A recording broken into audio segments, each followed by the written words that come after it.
정말 믿기 힘든 일이 벌어졌습니다. 미국인인 제가 후진국이라는 한국행을 결정한 순간 주변 모든 사람들이 저를 미친 사람 취급했습니다. 그 작은 나라에 뭐가 있다고? 그곳은 기술도 없고 돈도 없는 곳이야.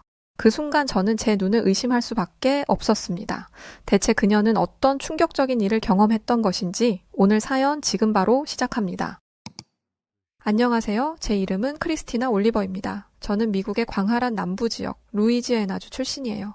루이지애나주는 아름다운 저의 고향임이 분명했지만 저는 언제나 이곳을 떠나 세련된 도시에서 살고 싶었답니다. 왜냐하면 루이지애나주는 주요 산업이 농업과 어업인 시골이니까요. 사정을 모르는 다른 나라 사람들은 그저 미국인이고 미국에 산다고 하면 다 좋다고 생각하지만 실상은 그렇지가 않거든요.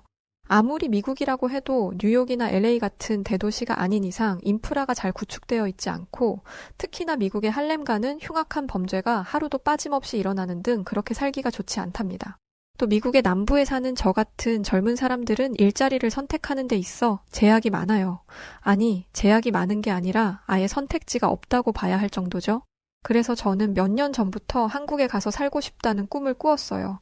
그 이유는 사실 엄청 거창한 것은 아니고 어쩌다가 TV에서 재미있는 한국 드라마를 보게 되었는데 거기에 나오는 한국의 모습이 너무나 세련돼 보였거든요. 그래서 저는 한국을 동경하게 되었고 그날 이후 저는 한국에서 취업하는 것을 꿈꾸기 시작했어요.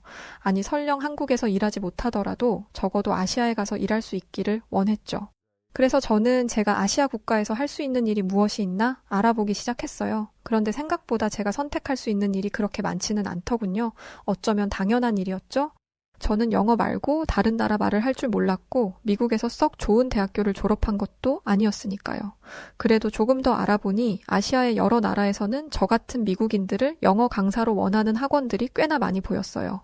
나라마다 제시하는 조건들이 다양했기에 저는 어떤 나라로 갈지 고민이 되었죠.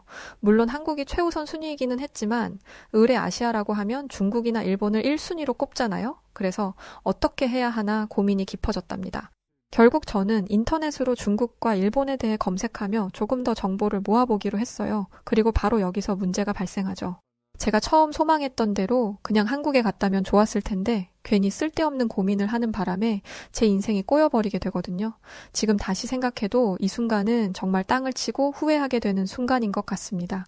먼저 저는 인터넷에 일본에 대해 검색해 보았는데 모두들 입을 모아 하는 말이 일본은 분명 깨끗하고 안전한 나라인 것은 맞지만 시대에 뒤떨어지고 아날로그적이며 재미가 없다 였어요. 제가 루이지애나주를 떠나려는 커다란 이유 중에 하나가 재미가 없어서였기 때문에 여기서 일본은 바로 탈락하게 되었죠. 다음으로 저는 중국에 대해 검색해봤는데 그 순간 저는 중국에 대한 어마어마한 양의 정보에 혀를 내두를 정도였답니다. 중국인들은 인구가 많아서 그런 걸까요? 중국에 대해 칭찬하는 글도 엄청 많더군요. 이상할 정도로 중국을 욕하는 글은 보이지 않았어요. 꼭 누군가 중국에 대한 나쁜 정보는 지우기라도 하는 것처럼 말이죠. 지금 생각해보면 여기서 이상하다는 것을 감지했어야 하는데 그때 저는 아무것도 모르는 바보였던 것 같습니다. 그리고 중국의 도시 사진들도 높이 솟아오른 건물들과 넓은 도로들이 꽤나 매력적이게 보였어요. 순간 저는 중국에 가서 일하는 것도 괜찮겠다는 생각이 들었죠. 그리고 바로 여기서 두 번째 문제가 발생하는데 그건 바로 제가 작은 시골 마을에 살고 있었다는 겁니다. 그게 왜 문제가 되냐고요? 이런 작은 시골 마을에서는 누가 조금이라도 신기한 것을 하면 바로 소문이 나버리거든요. 물론 제가 아시아로 일하러 갈 준비를 하고 있다는 사실도 온 동네에 바로 소문이 나버렸죠. 이어서 동네 사람들이 너나 할 것 없이 참견을 하기 시작했는데 그 중에 한 분이 자기가 근처에서 마트를 하는 중국인을 안다며 이왕 아시아에 갈 거라면 그 사람을 소개해 줄 테니 가서 한번 만나 이야기를 나누어 보라는 얘기를 해주셨어요. 저는 그 말에 솔깃해졌고 며칠 뒤 그 중국인을 만나러 갔죠. 메이링이라는 이름을 가진 그 중국인은 미국에 정착한 중국 이민 2세로 다행히 영어에 능숙한 여자였어요. 저는 설레는 마음을 가지고 그녀에게 중국에 대해 이것저것 물어보았죠. 메이링은 중국은 일하기 너무 좋은 나라라며 제가 중국에 가는 것에 적극 찬성해 주었어요. 제가 그 이유를 물었더니 먼저 중국은 아시아에서 제일 크고 좋은 나라이기 때문이고 다음으로 중국은 대국이기 때문에 다른 어떤 나라 사람들보다 마음이 넓으며 아시아의 다른 나라보다 문화도 훨씬 뛰어나다고 했죠. 메이링 자신도 10대 때 미국에 건너왔기 때문에 지금은 중국이 훨씬 더 좋아졌을 거라며 얼른 중국에 가라고 제 등을 떠밀 정도였어요. 저는 그 말에 고개를 끄덕이며 그렇다면 제가 선망하던 한국은 어떠냐고 물었죠. 그러자 여태까지 입에 침이 마를 정도로 중국을 칭찬하던 사람은 어디 가고 그녀는 대번에 안색을 바꾸었어요. 그러더니 한국은 소국이고 중국에 비하면 훨씬 수준이 떨어지는 후진국이라고 했죠. 그 말을 들은 저는 잘 이해가 되지 않는다며 드라마에서 본 한국은 굉장히 발전한 나라처럼 보였다고 했죠. 그러자 메이링은 그건 한국이 컴퓨터 그래픽으로 가짜로 만든 거라면서 실제 한국은 그렇지 않다고 했어요. 그러면서 한국과 중국은 비교조차 할 수 없을 정도로 하늘과 땅만큼 차이가 나는 나라라며 절대로 한국에 가지 말라고 절 뜯어말리는 게 아니겠어요? 만약 중국을 버리고 한국을 선택한다면 엄청난 후회를 하게 될 거라면서 말이죠. 저는 한국이 그렇게나 수준 떨어지는 나라였는지 몰랐다고 메이링 당신을 만나지 않았다면 꼼짝없이 한국 드라마에 속아서 한국에 갈 뻔했다고 말하고 고맙다는 인사를 했습니다. 그러자 메이링은 괜찮다며 대국인 중국인들은 원래 남을 돕는 것을 좋아한다며 저에게 상냥한 미소를 보여주었어요. 중국으로 향하는 비행기 안에서 저는 꿈과 희망에 부풀었죠. 이대로 저에게는 행복한 일만 가득할 줄 알았거든요. 메이링이 말했던 것처럼 마음 넓은 사람들과 뛰어난 문화를 누리며 기쁜 하루하루를 즐길 수 있을 것 같았어요. 하지만 중국의 공항에 도착하는 순간 제 인생은 나락으로 떨어지고 말았죠. 중국의 공항은 경악 그 자체였어요. 우선 이상하게 코를 찌르는 냄새가 문제였는데 정체를 알 수 없는 냄새가 비행기에서 내리는 순간부터 제 코를 마비시켜 버렸는데요. 그건 정말이지 생전 처음 맡아보는 냄새였어요. 아니, 이 생선 썩는 냄새 같은 건 대체 어디서 나는 거지? 멀쩡하게 생긴 공항에서 무슨 이런 냄새가 나? 저는 주변을 둘러보며 냄새의 근원지를 찾아보았지만 어딜 보아도 쓰레기 더미는 보이지 않았어요. 당연하잖아요? 공항인데 쓰레기 더미가 있을 리가요.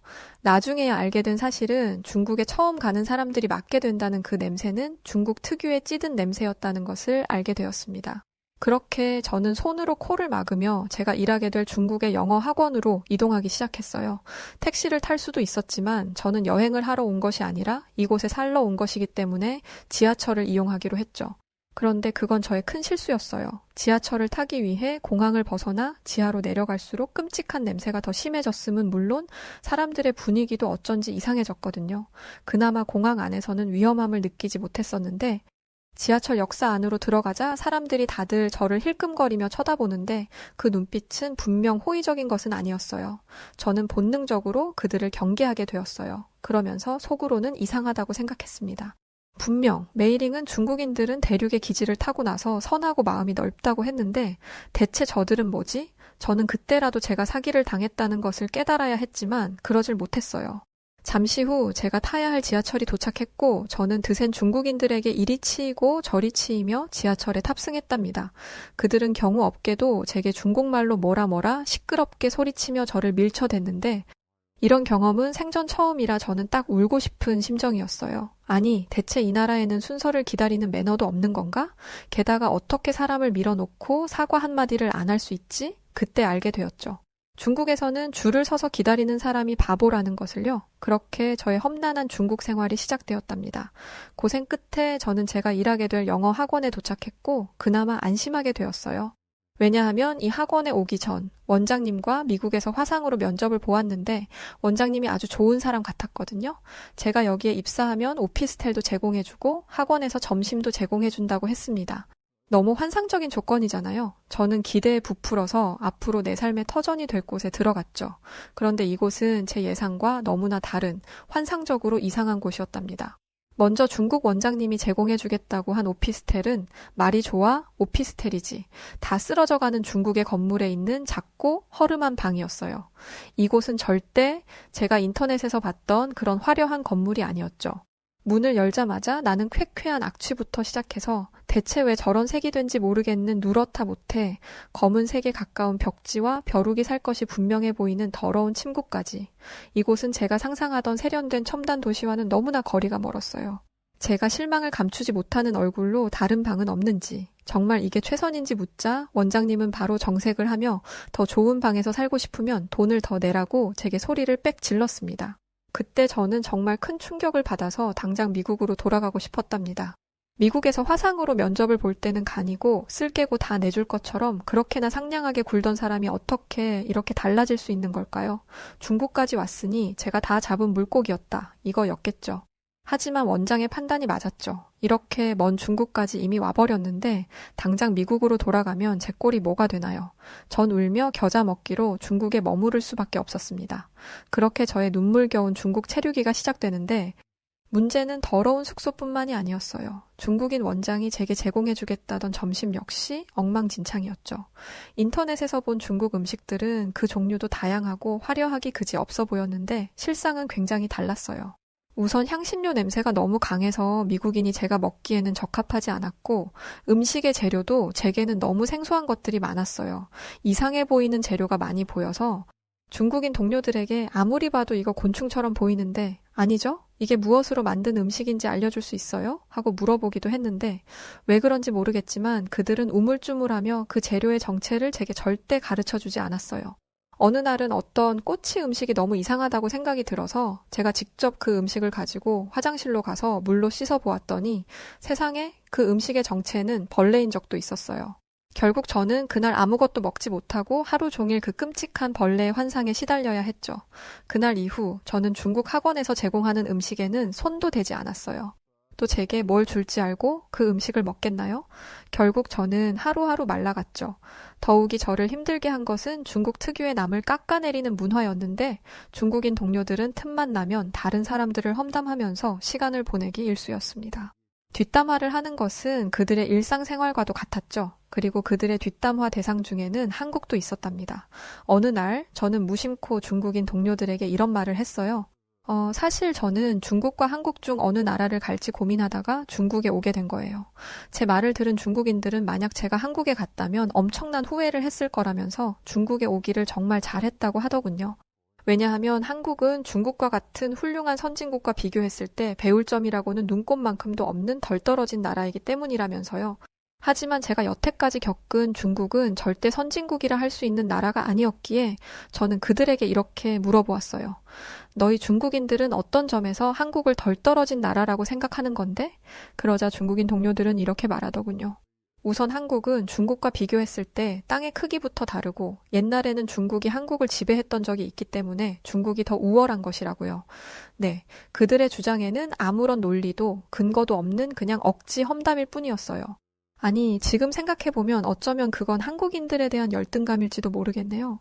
저 같은 외국인한테 거짓말까지 해야 할 정도로 한국을 깎아내리고 자신의 나라를 포장하는 중국인들의 성격은 정말이지 사람을 질리게 하는 것 같습니다. 그렇게 중국인들에게 시달리며 시름시름 앓던 어느 날 제게 또 다른 충격적인 일이 벌어지고 말았어요. 그날 저는 평소와 같이 중국 아이들에게 영어를 가르친 뒤 강사들의 휴게실로 돌아왔는데 휴대폰에 엄청나게 많은 부재중 전화가 찍혀 있는 게 아니겠어요? 깜짝 놀라 확인해보니 미국 집에서 제게 수도 없이 전화를 걸었던 것이었고 그 이유는 할머니의 부고를 전하기 위해서였어요. 충격을 받은 저는 당장 중국인 원장실로 달려가 눈물을 흘리며 일주일 정도 휴가를 신청했죠.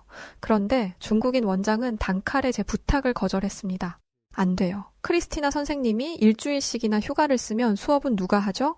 돌아가신 할머니께는 전화로 인사를 전하세요. 저는 그렇게 말하는 중국인 원장이 꼭 악마처럼 보였어요. 세상에 이게 대체 무슨 말인가요? 돌아가신 분께 전화로 인사를 전하라니요? 게다가 가족이 세상을 떠나 슬픔에 빠진 사람에게 억지로 일을 시키는 회사가 대체 이 세상에 어디 있단 말입니까? 저는 너무 부당하다고 울면서 중국인 원장에게 따졌어요.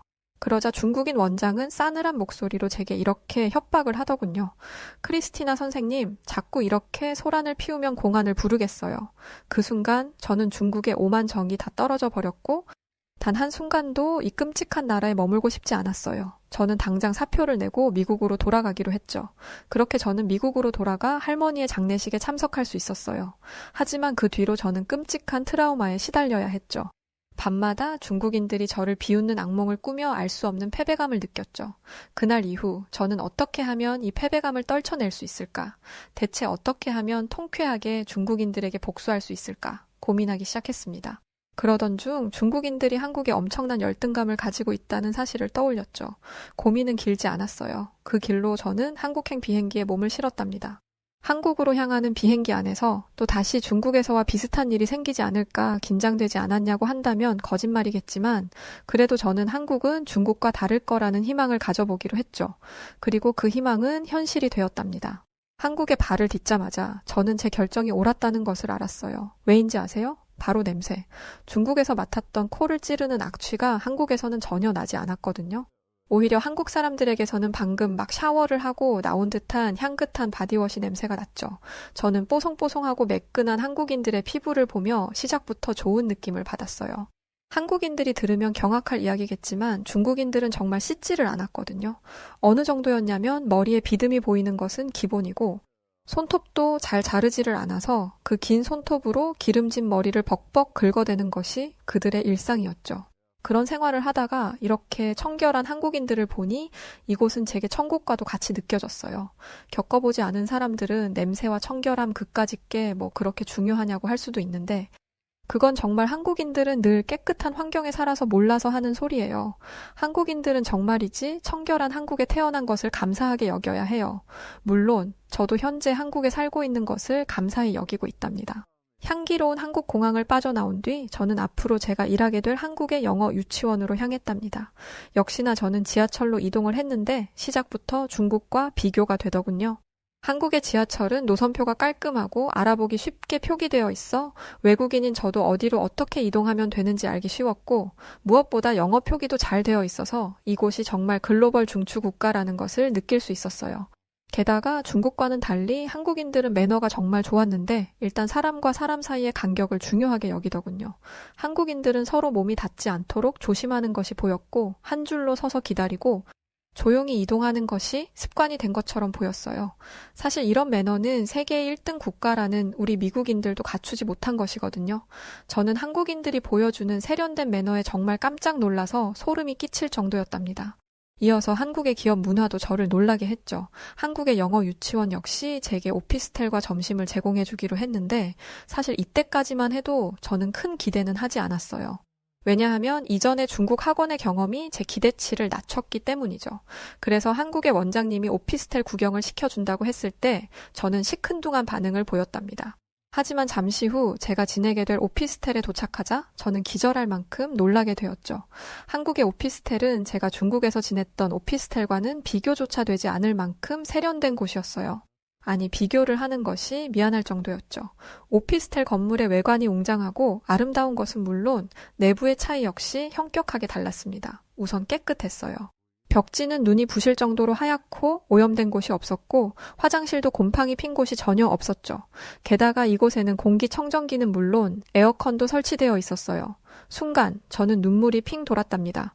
왜냐하면 미국에 있는 제 방도 이 정도로 좋지 않기 때문이죠.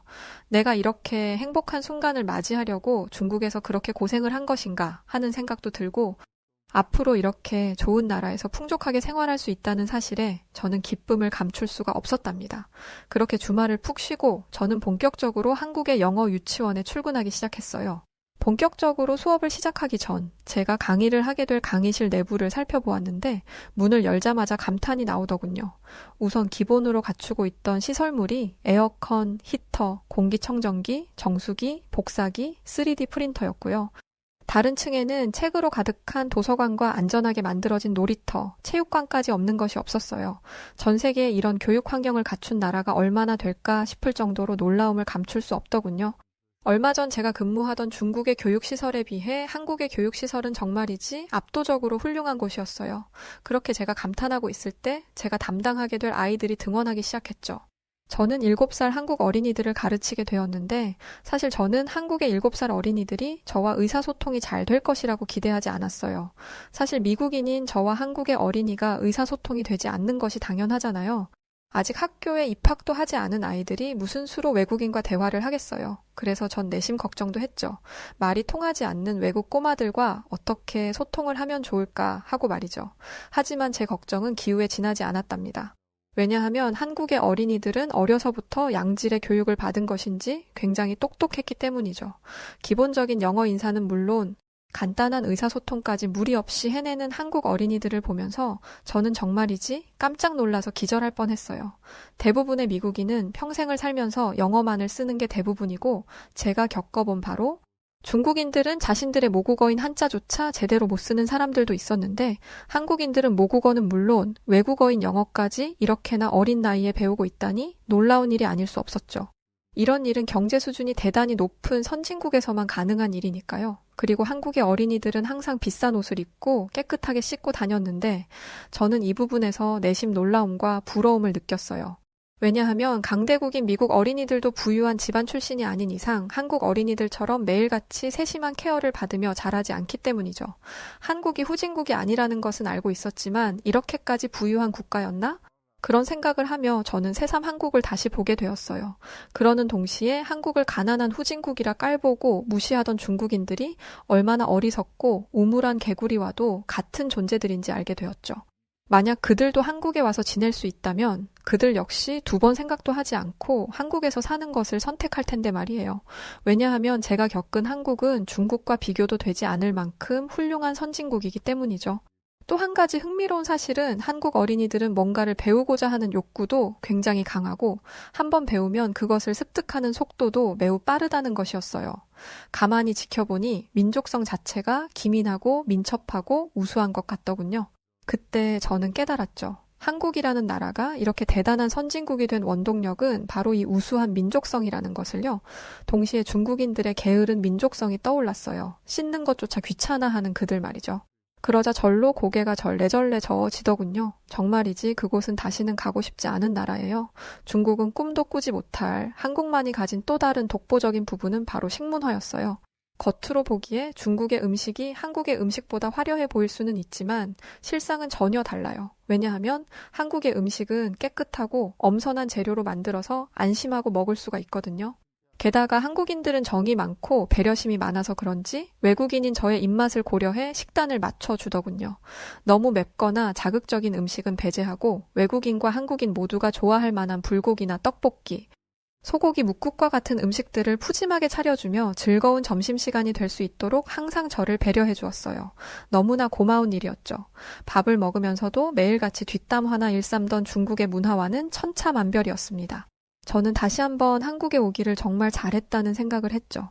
그렇게 행복한 한국 생활을 하던 저는 시간이 갈수록 한국인들은 정말 중국인들과 뼛속까지 다르다는 것을 느끼게 되었는데요. 그 이유는 바로 한국인들이 절대 남의 물건을 탐내지 않기 때문이었습니다. 한국의 생활 방식이나 거주 방식을 보면 무인 가게나 키오스크가 설치되어 있는 곳들이 굉장히 많은데 중국은 절대 그럴 수가 없는 나라거든요. 사실 무인 가게라는 것은 주인이 없더라도 손님이 물건을 훔쳐가지 않을 것이라는 신뢰가 있어야 운영이 가능한 곳이잖아요. 하지만 중국인들에게는 그런 신뢰를 기대할 수 없어요. 중국인들의 시민의식은 물건 간수를 제대로 하지 못한 내 책임이지 훔친 내 책임이 아니다. 이런 수준이거든요. 그렇기 때문에 길거리에서 값비싼 물건을 가지고 잠깐이라도 방심을 하면 소매치기를 당하기 일쑤죠. 꼭 값비싼 물건뿐만이 아니에요. 제가 중국 학원에서 근무할 때는 펜 하나만 책상 위에 두고 잠시 화장실만 다녀와도 어느새 그 펜은 사라져 있었어요. 그 정도로 중국인들은 남의 물건을 호시탐탐 노리고 있는 거죠. 하지만 한국인들은 다들 부유하기 때문인지 아니면 기본적으로 양심적이기 때문인지 다른 사람의 물건에 절대 관심도 가지지 않고 손도 대지 않더라고요. 이런 모습은 다른 선진국인 유럽 국가들이나 인류 강대국인 미국에서도 기대할 수 없는 것이라서 저는 감탄할 수밖에 없었죠. 동시에 중국인들의 격 떨어지는 모습과 비교가 되면서 한국인들의 품격 있는 모습에 한 번 더 반하게 되었답니다. 아마 중국이라는 미개한 우물에서만 사는 중국인들은 모르겠죠? 자신들이 얼마나 고이고 고여서 썩어버린 우물 속에서 살아가고 있는지 말이에요. 저는 그 지옥을 탈출한 뒤 천국 같은 한국에서 지내고 있어서 얼마나 행복한지 몰라요. 마지막으로 저를 놀라게 한 것은 한국의 뛰어난 의료 인프라였어요. 저는 외국인 근로자지만 교육기관에서 근무를 하게 되었기에 정기적으로 건강검진을 받아야 했는데 글쎄 한국은 이 건강검진이 무료라는 게 아니겠어요? 한국은 세계 2위의 뛰어난 의료기술을 자랑하는 나라임에도 불구하고 이런 서비스를 무료로 제공해준다는 사실에 저는 놀랄 수밖에 없었죠. 게다가 병원이 대도시에만 있는 것이 아니라 동네마다 즐비해 있어서 접근성이 아주 좋았고 내부 시설도 굉장히 깨끗하고 의료 장비들도 최신식이어서 믿음이 갔어요. 한국이 세계를 선도하는 최첨단 국가라는 것은 이미 익히 알고 있었지만 병원에 와보니 한국이 고도로 발달된 국가라는 것이 다시 체감되더군요. 사실 미국은 엄청난 의료 기술을 자랑하는 나라임에도 불구하고 국민들이 병원에 잘 갈 수 없어요. 치료비가 너무 비싸기 때문이죠. 실제로 제가 미국에 있을 때 독감에 걸려 너무 아파 병원에 갔었는데 간단히 진료를 받고 처방전을 받은 것이 끝이었는데도 병원비가 무려 12만 원이 나왔거든요. 그래서 웬만한 미국인들은 감기에 걸렸을 때 병원에 가는 것은 꿈도 꾸지 못한답니다. 아, 중국 병원은 어땠는지 아세요? 불행하게도 저는 중국에 있을 때 코감기가 너무 심하게 걸려서 중국 이비인후과에 간 적이 있었는데요. 거기서 아주 충격적인 광경을 목격하고 치료도 받지 않은 채 그대로 도망쳐 나오고 말았답니다. 대체 무슨 일이었냐고요? 한국인인 여러분은 아마 상상도 하지 못할 그런 일일 거예요. 제가 진료 접수를 한 뒤 대기실에서 기다리고 있을 때였어요.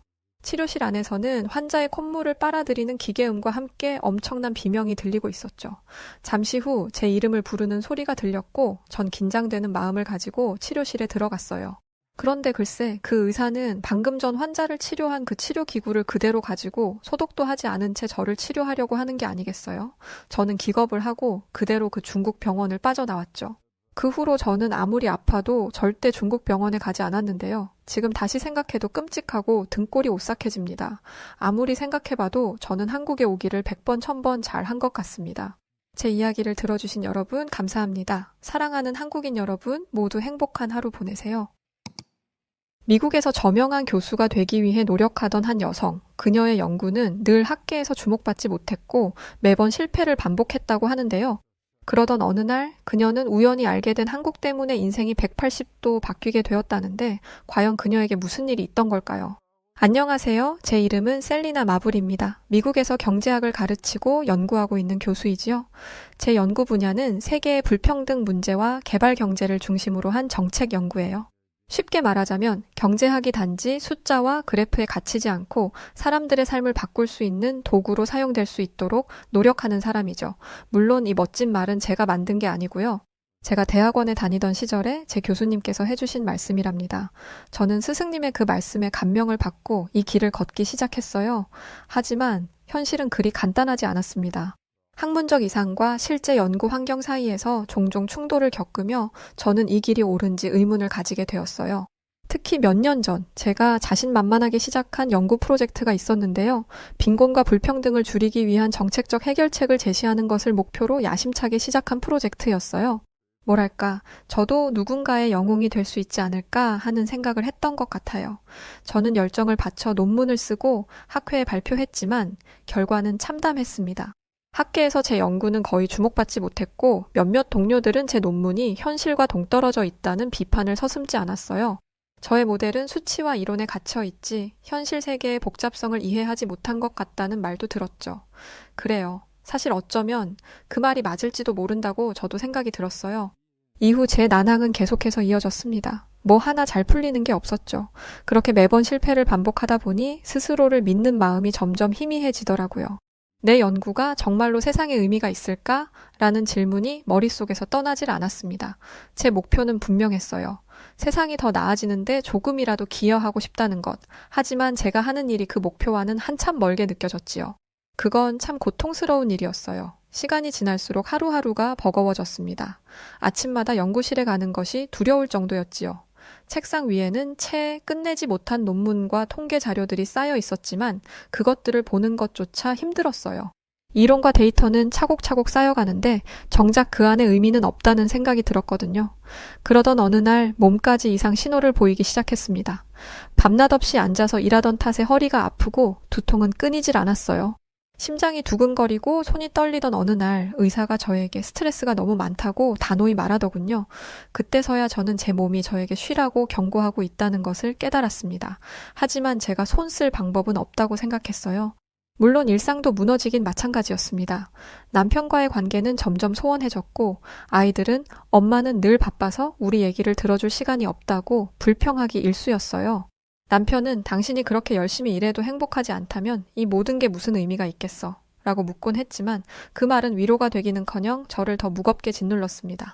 억지로 어떻게든 시간을 내서 가족들과 함께 있어도 제 마음은 늘 연구실에 가 있었거든요. 그런 저의 강박증은 시간이 갈수록 심해졌어요. 물론 학생들 앞에서는 여전히 냉철하고 논리적인 교수인 척했죠. 그러나 내면은 텅 비어 있었어요.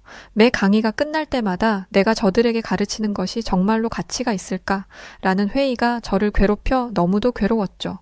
그렇게 모든 것이 무너지고 있다는 느낌이 들었습니다. 제 연구도, 제 건강도, 제 가족도요. 이런 상태로는 앞으로 나아갈 수 없다는 것을 알았지만 어디서부터 다시 시작해야 할지조차 알 수 없었기 때문에 전 그저 지쳐갈 뿐이었어요. 그러던 어느 날 저녁, 하루를 간신히 마무리하고 지친 몸으로 소파에 앉은 때였어요. TV를 켜고 채널을 무심코 돌리다가 한 인터뷰 장면에 멈추게 되더군요. 화면에는 2024년 노벨 경제학상을 수상한 사이먼 존슨 교수가 나와 있었어요. 그런데 그가 이런 말을 하는 거예요. 한국은 1960년대에 매우 가난했고 독재 정권을 거치기도 했습니다. 그러나 시간이 지나면서 민주화를 시도했고 경제가 발전하기 시작했죠. 물론 그 과정은 어렵고 복잡했지만 현재 한국의 경제는 다른 나라에 비하면 정말 놀라운 수준입니다. 한국의 발전된 상황이야말로 우리가 고민해야 할 방향이라고 생각해요. 내가 아는 그 한국을 말하는 건가? 그 한국이 1960년대에 매우 가난했다고? 제가 아는 한국은 전 세계 GDP 12위 정도에 기록될 만큼 굉장히 발전된 선진국으로 알고 있거든요. 자세히 한국의 사례에 대해 조사해 본 적은 없었지만 그때 그의 말은 제 가슴 깊숙이 파고들고 있었어요. 특히 어렵고 복잡한 과정을 거쳐 놀라운 경제 발전을 이룬 한국이라는 표현이 제 마음을 흔들었죠. 그동안 저는 연구의 방향성을 잃고 방황하며 제 노력이 세상에 어떤 의미가 있을지 회의감에 빠져 있었잖아요. 정말 그의 말이 맞다면 한국이야말로 제가 원하던 그 연구 과제일 수 있는 거니까요. 한국의 사례는 불가능해 보이는 상황에서도 체계적 변화와 혁신을 통해 성공할 수 있다는 희망을 보여준 사례라는 거니까요. 그날 이후 저는 한국의 경제 발전과 사회 변화를 깊이 탐구하기 시작했습니다. 한국의 경험이 제 연구에 새로운 방향을 제시해 줄 수 있을 것이라는 기대감이 생겼어요. 사이먼 존슨 교수의 한마디가 제 안에 작은 불씨를 지핀 셈이었죠. 사실 저는 한국에 대해 아는 것이 거의 없었습니다. 제가 알고 있던 한국은 그저 몇몇 유명 기업들 정도였죠. 도대체 어떻게 이 나라가 그런 극적인 변화를 만들어낼 수 있었을까라는 질문이 저를 사로잡았기 때문에 다음 날 아침 저는 연구실에 도착하자마자 컴퓨터를 켜고 한국 경제 성공 사례를 검색하기 시작했어요. 수많은 기사와 보고서, 영상들이 검색 결과에 쏟아졌죠. 정신없이 영상을 보고 있는데 갑자기 종이 울리더군요. 점심시간이 된 겁니다. 저는 점심시간에도 여전히 홀린 듯이 한국 생각을 하다가 무심코 동료 교수들과 경제위기 극복 사례를 주제로 이야기를 나누게 되었어요. 한껏 한국에 심취해 있던 제가 한국은 IMF 위기에서 배울 점이 많은 국가라고 언급하자 한 동료가 코웃음을 치며 말하더군요. 한국은 국제통화기금 IMF와 미국의 지원 덕분에 겨우 살아남은 거라고, 특별히 배울 점이 있다기보단 운이 좋았던 거라고 말이죠. 그 말에 저는 속이 뒤집히는 기분이 들었습니다. 제 연구에 대해 코웃음 치던 사람들이 떠올랐거든요. 저는 그에게 한국의 경제 발전이 그렇게 단순한 게 아니라고 말하고 싶었지만 아직 자세한 정보를 몰랐기 때문에 더 말을 할 순 없었어요. 울그락불그락한 절 보더니 동료는 그러더군요. 식사 내기를 하자고요. 전문가에게 직접 물어봐서 한국의 위기를 해결한 게 IMF와 미국인지 아니면 정말 한국인들이 가진 특별한 무언가가 있었던 건지 판단을 받아보자고요.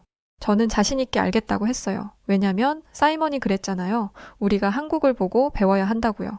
며칠 후 저는 동료와 함께한 경제학 세미나에서 한국 경제를 연구하는 유명 학자인 앤드류 박 박사를 만났습니다. 앤드류 박 박사는 한국계 미국인으로 IMF 외환위기 당시 한국 정부와 국제기구 사이의 협력을 연구한 전문가였어요. 저는 기다렸단 듯이 그에게 한국 경제위기 극복에 대한 질문을 던졌어요. 정말로 한국이 외부 지원 덕분에 IMF 위기를 넘겼다고 봐야 하는 거냐고요. 박사는 잠시 고민하는가 싶더니 말하더군요. 외부 지원이 중요한 역할을 한 것은 맞습니다. 하지만 그것만으로는 설명할 수 없는 부분이 많아요. 한국 국민들의 협력과 정부의 과감한 구조조정이 없었다면 그 지원도 소용없었을 겁니다. 역시 하고 저는 무릎을 쳤죠. 그가 말을 이었습니다. 그는 금 모으기 운동에 대한 이야기를 들려주며 이 운동이 단순히 상징적인 행동이 아니었다고 강조했어요. 사람들은 국가가 어려울 때 자신이 가진 가장 소중한 것을 기부했습니다. 그것은 단순한 경제적 행동이 아니라 사회적 신뢰의 표현이었죠. 또한 그는 IMF가 요구한 구조조정이 한국에서 성공적으로 이루어진 이유는 정부의 강력한 추진력과 국민들의 협조 때문이었다고 덧붙였어요. 다른 국가에서도 IMF 지원을 받았지만 실패한 사례가 많다고 하며 한국은 그 과정을 기회로 삼은 좋은 본보기라고도 했죠. 특히 금모으기 운동처럼 국민들이 자발적으로 그렇게 행동한 사례는 거의 찾아볼 수 없다고요. 여기까지 이야기를 듣고 나니 그 자리에서 저는 한국 경제에 대한 더 깊은 통찰을 얻을 수 있었습니다. 외부의 지원은 분명 중요한 역할을 했지만 진짜 핵심은 내부에서의 변화와 혁신이었다는 사실을 말이죠. 제가 이 모든 인터뷰 내용의 녹음본을 동료에게 달려가 들려주자 그는 결국 고개를 끄덕이며 말하더군요. 자기가 밥을 사겠다고 말이에요. 금 모으기 운동 같은 건 잘 몰랐다고 하면서 말이죠. 그날 이후 저는 한국 경제를 더 깊이 탐구하기로 결심했습니다.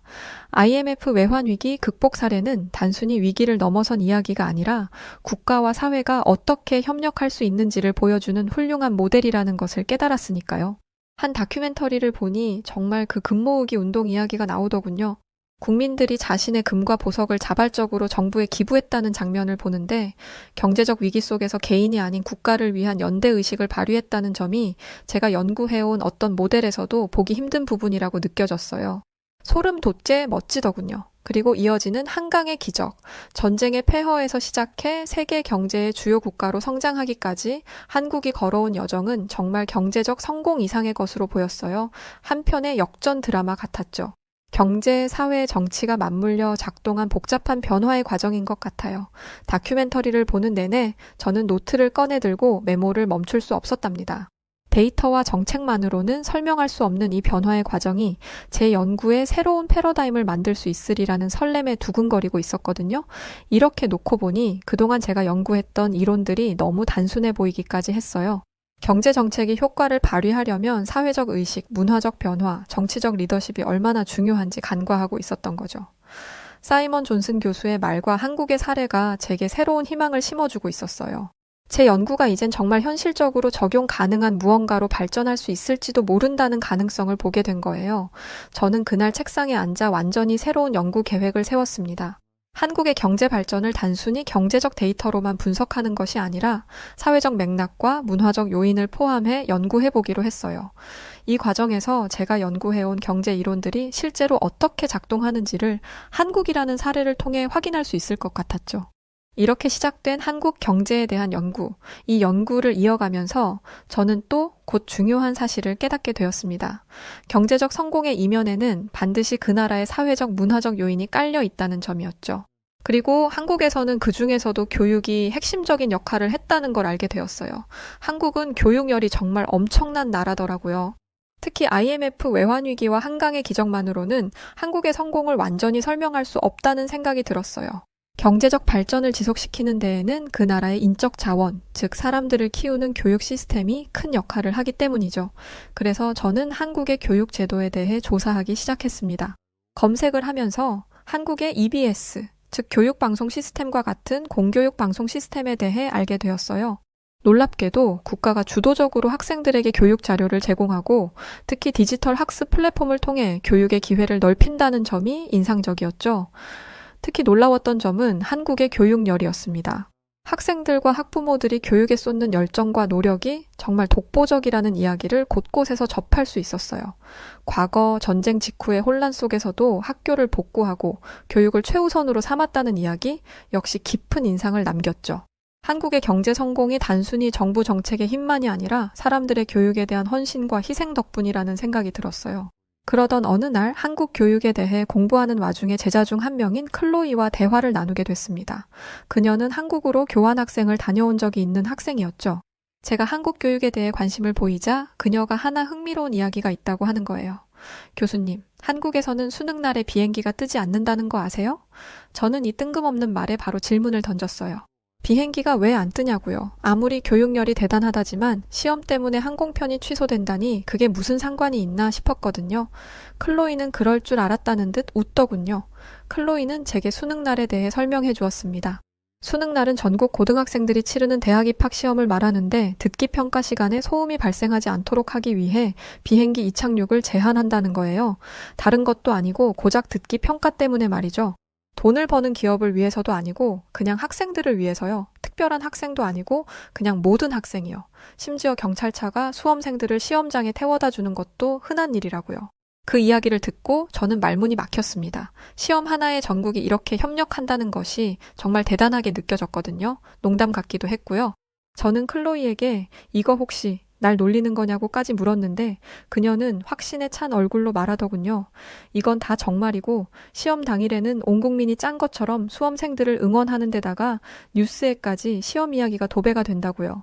거의 전 국민이 다 같이 아이들을 키우는 거나 마찬가지인 거죠.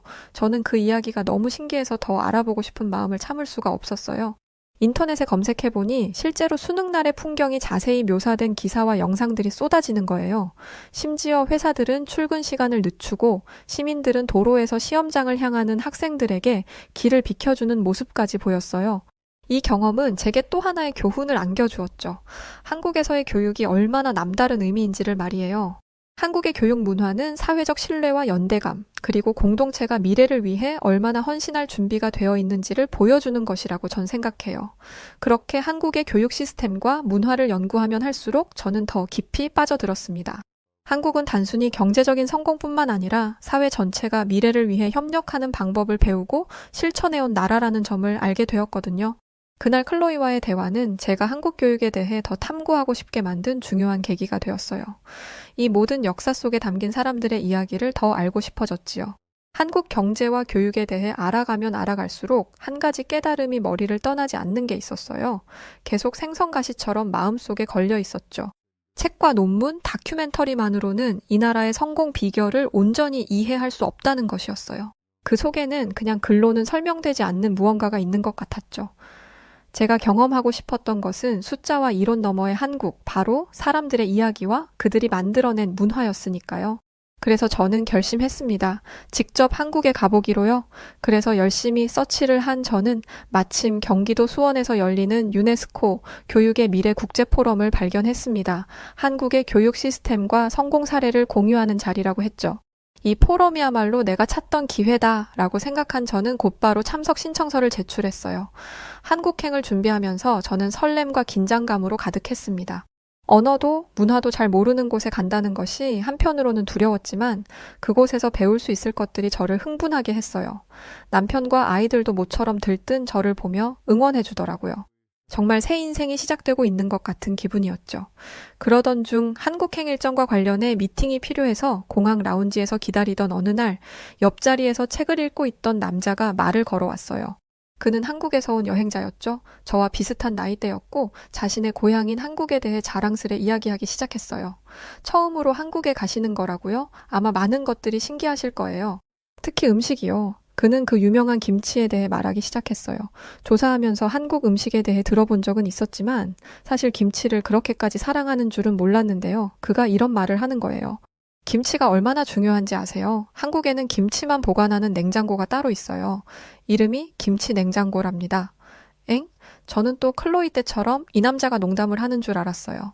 일본인들이 스시를 좋아하지만 스시 냉장고를 가지고 있지 않고 인도인들이 커리를 좋아하지만 커리 냉장고를 따로 가지고 있지 않잖아요. 근데 김치 냉장고라는 게 있다고요? 저는 너무 놀라서 웃음을 터뜨리고 말았습니다. 근데 그가 진지한 얼굴로 고개를 끄덕이는 거예요. 농담이 아니고 정말이라고. 김치는 거의 매일 식탁에 올라오는 음식이고 제대로 숙성시키려면 일반 냉장고로는 부족하다고요. 그의 이야기를 듣는 동안 저는 한국 문화가 얼마나 독특하고 흥미로운지를 실감하게 되었어요. 김치 하나에 이토록 많은 정성과 문화적 의미가 담겨 있다니 한국은 정말 특별한 곳임이 틀림없다고 느꼈죠. 참 재미있는 나라예요, 한국. 그와의 대화는 한국에 대한 제 기대감을 한층 더 키우기에 충분했습니다. 드디어 한국으로 떠나는 저는 비행기에 오르며 스스로에게 이렇게 말했어요. 책이나 다큐멘터리로는 알 수 없었던 무언가를 직접 확인해 보자고. 한국의 경제와 교육뿐만 아니라 그 속에 담긴 진짜 이야기를 보자고요. 그렇게 들뜬 마음으로 한국으로 떠난 저는 드디어 수원에 당도하였어요. 그리고 유네스코 교육의 미래 국제 포럼에 참석하게 되었죠. 회의장은 세계 각국의 교육 관계자와 학자들로 가득 차 있었습니다. 긴장과 흥분이 뒤섞인 상태로 첫 발표를 들으며 저는 한국의 교육 시스템에 대해 새롭게 알게 되는 사실들에 감탄을 금할 수 없었어요. 첫날 발표는 한국의 교육 혁신 사례에 대한 것이었습니다. 발표자는 한국의 공교육 시스템이 디지털 기술과 결합하여 어떻게 더 많은 학생들에게 기회를 제공했는지를 설명했죠. 특히 EBS 온라인 학습 시스템이 코로나 팬데믹 시기에도 학생들의 학업을 이어갈 수 있도록 도운 사례가 참 재미있었어요. 발표자는 이렇게 말했죠. 한국은 교육을 그냥 학습에 국한되는 게 아니라 사회적 이동의 기회로 봅니다. 경제적으로 어려운 가정의 학생들도 양질의 교육을 받을 수 있도록 기술을 활용한 공공 플랫폼을 제공하는 데 주력해왔죠. 그 말을 들으니 교육이 어떻게 한 국가의 경제적 형평성과 발전을 위한 토대가 될 수 있는지를 알게 되더라고요. 교수인 저조차도 새롭게 느끼는 감회였죠. 그렇게 첫날은 가볍게 마무리했어요. 중요한 건 그 다음 날이었죠. 왜냐하면 그 다음 날인 둘째 날, 에티오피아의 전 대통령이자 UN 특사로 활동 중인 사흘레워크 제후대의 연설이 예정되어 있었거든요. 정말 들뜰만한 일이었죠. 그녀는 한국의 교육 시스템이 어떻게 불평등 해소에 기여했는지를 이야기했어요. 한국은 전쟁의 폐허 속에서도 교육을 최우선으로 삼았습니다. 경제적으로 어려운 상황에서도 국민 모두가 교육의 중요성을 이해하고 이를 위해 함께 노력했습니다. 이것은 우리 모두가 배워야 할 교훈입니다. 그녀의 목소리는 단호하면서도 따뜻했고 그녀의 말은 깊은 울림을 주었습니다. 그녀는 에티오피아에서도 한국의 사례를 본받아 디지털 교육을 도입하고 있다고 했어요. 교육이야말로 진정한 변화의 시작이다 라는 그녀의 말이 가슴에 새겨졌죠. 실제로 한국을 본받아서 발전하고 있다는 사실도 놀라웠고요. 이어서 포럼 중간 쉬는 시간, 저는 한 발표자와 대화를 나누게 되었습니다. 그는 한국의 교육 환경에 대해 잘 아는 사람이었죠. 저는 그에게 한국 교육의 성공 비결 중 하나는 무엇이라고 보냐고 물었어요. 근데 그가 그러는 거예요. 한국에서는 밥심으로 공부한다는 말이 있다고요. 그게 무슨 말이냐고 물었죠. 그는 진지하게 설명하기 시작했습니다. 한국에는 급식 시스템이 정말 잘 되어 있다고 하더라고요. 미국이나 캐나다 같은 다른 나라들처럼 가벼운 런치밀 정도가 아니라고요. 한국의 학교 급식 시스템은 그저 학생들에게 식사를 제공하는 것에만 집중하는 게 아니라 경제적 형평성을 만들어내는 중요한 장치 중 하나라고 했어요. 모든 학생이 차별 없이 영양가 있는 식사를 할 수 있는 환경을 만들어준다고요. 심지어 이게 학습 효율성과도 직결된다고 말하는 그의 목소리엔 자부심이 가득했어요. 듣고 보니 맞는 말이더군요. 학생들이 점심시간에 서로의 음식을 보면서 가난을 눈치챌 수도 있는 거잖아요. 근데 한국에선 영양가 있는 좋은 식단을 모든 학생에게 똑같이 제공한다고 하니 모든 학생이 서로의 눈치를 볼 필요가 없겠다 싶더라고요. 꽤나 감동적인 정책이었죠. 그가 말하길 한국에서는 심지어 국가가 학생들의 급식비를 지원하며 모든 학생이 동일한 수준의 식사를 받을 수 있도록 한다고 했습니다. 공부할 때 배고프면 집중할 수 없잖아요. 밥심으로 공부한다는 말은 단순히 유머가 아니라 한국이 실제로 교육에 얼마나 진지하게 접근하고 있는지를 보여주는 말이라고 생각해요. 그 이야기를 들으니 저는 한국의 교육 시스템이 얼마나 세심하게 설계되었는지를 알겠더라고요. 학문적인 교육뿐만 아니라 학생들이 최적의 환경에서 배울 수 있도록 모든 요소를 고려한 시스템인 거죠. 포럼이 끝난 뒤 저는 한국의 교육 사례가 단순히 한국만의 이야기가 아니라 전 세계적으로도 큰 교훈을 준다는 생각에 잠겼어요. 저는 어찌됐든 경제학자잖아요. 그런 제게 교육은 경제적 형평성과 사회적 이동성을 촉진하는 가장 중요한 기반인데 한국은 그것을 증명해낸 가장 완벽한 나라인 것 같아요. 한국의 교육 시스템은 국가 전체의 미래를 준비하는 과정인 것 같았어요. 그리고 그 과정 속에는 국민들의 헌신, 정부의 정책, 그리고 사회적 신뢰가 깊이 자리 잡고 있었죠. 이거 정말 자랑스러운 일인 것 같아요. 이렇게 한국에서의 경험은 제 삶과 연구에 지울 수 없는 흔적을 남겼습니다. 수원에서의 유네스코 포럼 이후 저는 한국의 경제와 교육 시스템에 대한 연구를 더욱 심화하려고 해요. 사실 꽤나 최근의 일이거든요. 그 중에서도 가장 중요한 것은 제가 발견한 것이 단순히 정책적 성공이나 시스템적인 접근이 아니었다는 점인 것 같아요. 저는 이제 강의에서 한국의 사례를 자주 인용하려고 합니다. 한국이 전쟁의 폐허 속에서 경제적 기적을 이루고 교육을 통해 사회적 불평등을 해소하며 공동체로서 함께 성장해온 이야기를 학생들에게 들려주고 싶어요. 그저 성공의 결과를 보여주는 것이 아니라 그 과정에서 사람들의 열정과 배려, 그리고 끊임없는 노력이 어떤 변화를 만들어낼 수 있는지를 강조하려고 하죠. 한국에서 제가 본 것은 단지 통계나 데이터로 설명될 수 있는 것이 아니었어요. 그 속에는 사람들의 이야기가 있었죠. 국민들의 연대와 희생, 교육 환경을 개선하기 위한 사회적 배려, 그리고 김치 냉장고와 같은 독특한 문화까지 이 모든 것이 어우러져 한국이라는 나라를 만든 것 같아요. 특히 제가 가장 감명받은 것은 한국이 단순히 성공이라는 결과에 안주하지 않고 그 과정 속에서 서로를 배려하며 나아가는 모습을 보여주었다는 것입니다. 한국이 걸어온 길은 다른 나라에게도 분명히 중요한 교훈이 될 거라고 생각해요. 한국은 정말 영국감이죠. 특히 제가 연구하는 세계 불평등 문제와 개발 경제에 있어서 한국은 경제와 교육의 융합을 통해 가능성을 만들어낸 훌륭한 본보기라고 생각해요. 돌아보면 저는 이 여정을 통해 새로운 희망을 얻었습니다. 제가 고민하던 연구의 방향도 제 삶의 의미도 한국에서 찾은 작은 불씨로부터 시작되었어요. 이제는 저 역시 제가 배운 것들을 세계에 전파해야겠다는 사명감을 느낍니다. 마지막으로 한국에게 진심으로 감사의 마음을 전하고 싶어요. 한국에서 저는 사람들의 열정과 배려였고 함께 더 나은 미래를 만들고자 하는 의지를 보았어요. 저는 한국이 세계에 전하고 있는 그 이야기를 제 연구와 강의를 통해 더 널리 알릴 것입니다. 그리고 언젠가 또다시 한국을 방문해 그곳에서 배운 것들을 이어가고 싶습니다. 네, 오늘 사연은 여기까지입니다. 한국이 전 세계적으로 유례없는 일들을 많이 달성하고 일궜죠. 그래서 해외 교수들이 한국의 경제를 많이들 인용한다고 합니다. 자, 그럼 오늘 사연 어떠셨나요? 사연이 좋으셨다면 구독과 좋아요 부탁드려요. 지금까지 저는 여우튜브 송은지였고 영상 끝까지 봐주셔서 감사드립니다. 그리고 늘 고맙고 사랑합니다. 당신만의 여우튜브